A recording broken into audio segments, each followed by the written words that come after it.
Hi, I'm Tashi Brown and I'm a creative director. I'm also a costume designer and a costume maker. I run an organisation called Team Creative where we get members of the community together and we make costumes and we celebrate the love and culture of the carnival.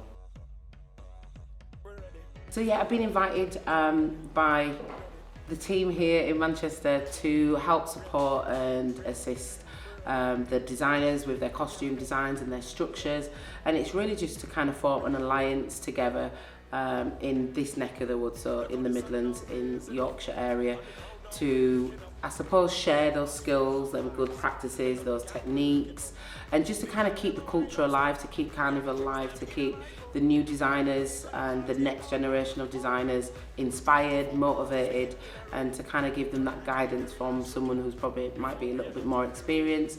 And I'm just passing that knowledge really, and just that insight that you have over the years of mistakes, probably of making costumes, but more importantly of the things that you know that's correct, so that you can really pass on those good working practices.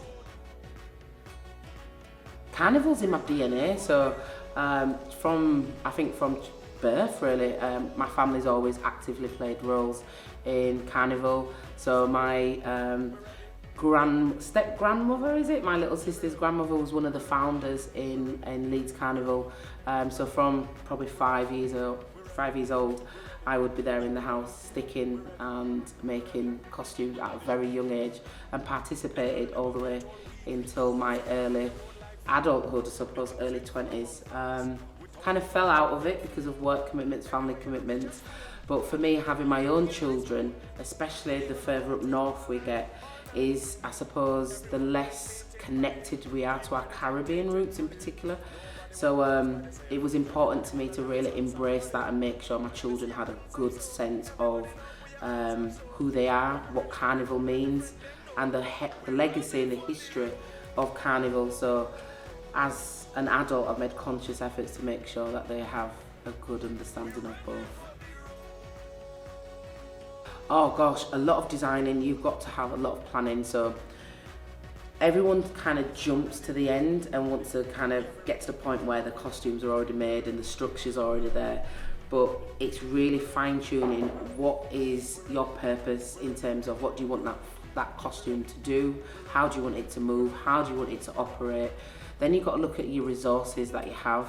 Let's be realistic, if we all had, the teams like Beyonce does, for example, we could make some amazing structures. But most of us are working in our homes, in gardens, in small units, have limited resources. So we have to really manage our expectations, and that has a big influence in the type of costumes we can design. It's also about understanding your materials, so knowing the difference between the wires that you use, fiberglasses, what's lightweight, what's heavyweight. Understanding, is the costume only going to be for that day, or are you looking to keep that costume for an eternity? And if so, these are all the things that you need to bear in mind and consider when you're actually designing your costume from the beginning, and that influences how the structure is made.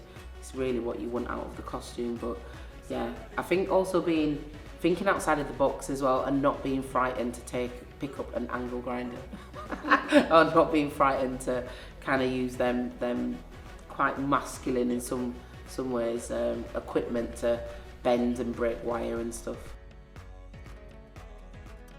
Oh, that's really hard to say, because ultimately every year it's a beautiful memory, because you think about the flavours of the jerk chicken, of the music that you're hearing.